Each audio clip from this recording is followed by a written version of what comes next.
Hello friends! Today we are going to be doing another autumn craft, and this is one that is new to me. So I've never actually created a dough bowl centerpiece, but I've seen them on Pinterest and they are so beautiful. So what I'm picturing for this one is going to be lots of different, let's see if you can see this, picks such as this one. I have these pretty autumn leaves, eucalyptus because that's just a personal favorite of mine year round, and then these really pretty hydrangea stems. So I got mine from Joann's and Hobby Lobby, and I'm honestly not certain if I'm going to need more. So I don't think I'll do this whole project in one day. You'll probably see me break it up into two, but I'm really looking forward to creating this and sharing what I hope is a really beautiful piece for this autumn. So let's go ahead and get started. So I'm going to start by placing foam bricks, which you can get at Michael's or Hobby Lobby, possibly Walmart. I'm not sure about that though. I'm gonna place them directly in the middle like this, and I am going to be placing them here so that I can control how the picks go into the dough bowl more easily rather than just setting them on top. I'd like to put them directly through this so that I can add more dimension easily. So I'm just gonna start by taking the eucalyptus and the autumn leaves because that's what I have the most of, and I'm gonna fill that as more of my base along this dough bowl.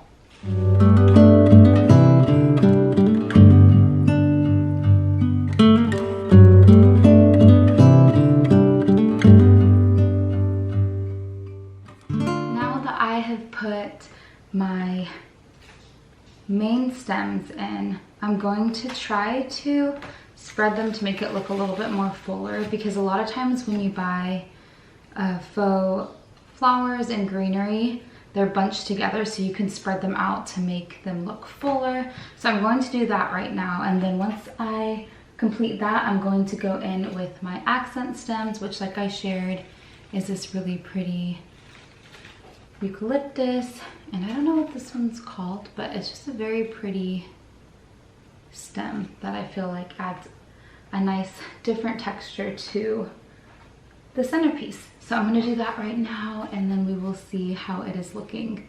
Oh, and I meant to say that the reason I have to break this up into 2 days is because I would love to put candles in this center part, but I'm not sure what size I'm going to need. I naturally wanted to get 6-inch pillar candles, but now that I'm seeing it come together, I'm just not sure if that's going to be too tall. I really don't know. So I also haven't decided if I'd rather do taper candles.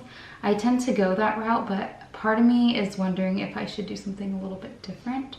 So all that to say, I don't really know entirely what I'm doing yet, but I do have this. So I'm gonna start with this, see how it looks, and then decide how I want to finalize the centerpiece for our dining table for autumn.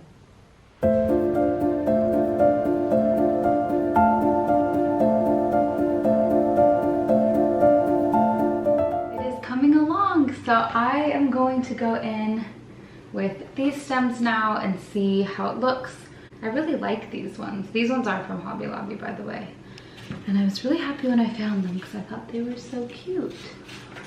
Let's go, I don't know where I want this one.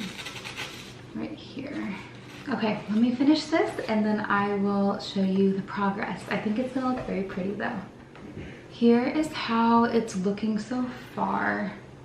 Now that I'm seeing what I do have, I'm definitely going to need more stems because it's full around it, but if I tilt it up, the top needs a few more. So I am gonna have to go back to the store, which is fine. And I'm also realizing now I probably will do the taper candles rather than the pillow candles. That's why I'm glad I waited, because I just think it'd be easier to manage.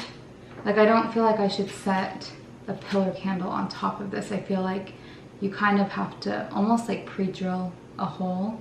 I did a project at Christmas time and my husband had to help me with like creating a space for taper candles. So I think I'm gonna do that same process again.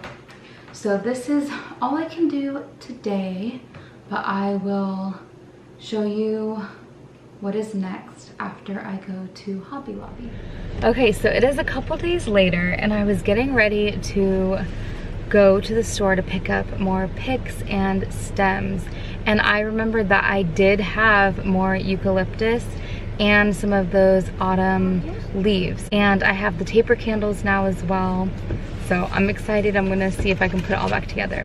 Now that I am adding the greenery and the leaves to the top, it looks so much better.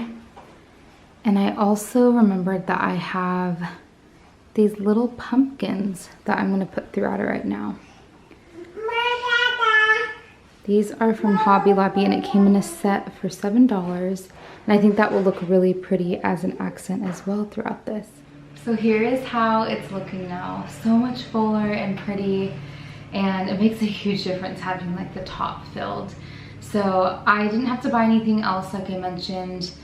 And I do have these pumpkins. I forgot, I remember, so if you watched my video about the home decor, I had purchased these from Hobby Lobby and I got them not knowing what I would do with them because I really liked the color combination because this came in a set and it had these creams, really pale oranges, and kind of like a sage green mixed throughout it. So now I'm excited because I'm gonna use them here. So I'm gonna go ahead and just start placing them throughout this centerpiece to add an even cuter fall touch. Here it is so far. The pumpkins look so, so cute. And now I'm going to go ahead and add in the taper candles. I thought I was going to need to have my husband pre-drill a spot basically in the foam, but I actually don't have to have him do that. So I'm gonna go ahead and start placing them in and I'll show you. I'm going to go ahead and start adding in my taper candles. These ones are actually fake. I ordered them from Amazon. I had heard really good things about them, so this is my first time using them, but basically they are flameless taper candles that are battery operated, and the way that they light up is supposed to look very realistic. So I'm gonna put these in here and we will test it together, but I will link them below because if you are on the hunt for some and you don't want to necessarily have to light a candle every time, I think this is a really good alternative, because I know for me, when I was thinking about the idea of putting real ones in here, I just felt like I wouldn't get that much use out of it and it could be a fire hazard.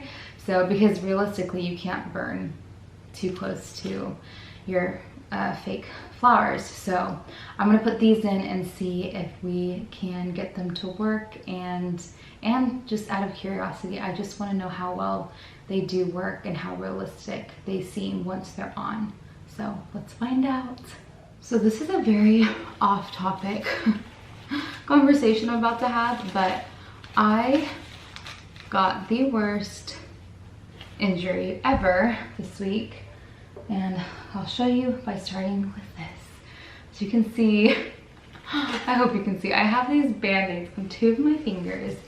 And what happened was I've been getting acrylic nails for a couple months, and that's not really something I would usually do. It's just not, it's mostly the upkeep and the maintenance for me. I would love to be able to get my nails done frequently. It's just not something that I always have the time for. So it wasn't even something I was necessarily thrilled about, and I actually had plans to get all of them taken off and just do the dip today. Ironically, it was gonna be today. So basically what happened is my daughter she's my youngest, and she's just a little bit like daring, I guess you could say, and doesn't always notice the dangers and things. So she was sitting next to me and all of a sudden she wanted to jump off. Oh, sorry, this candle's in my face. Okay. She was sitting next to me and all of a sudden she wanted to jump off of the couch. So naturally I reach out to catch her, but I don't know, it just must have been this very unusual occurrence because when I tried to catch her, my hands went out like this. The way she clipped me, like, somehow tore the acrylic nail and my real nail like halfway down, and it was so painful. Like, I don't think my kids have ever seen me cry from being in pain unless I'm not remembering a time, but they said they don't really have memories of me doing that. I just started crying because I looked at my hand after, like, I just started like, ow, and I turned it over and you could just see that it was bleeding and that like half of the acrylic nail was gone. I was like, what just happened?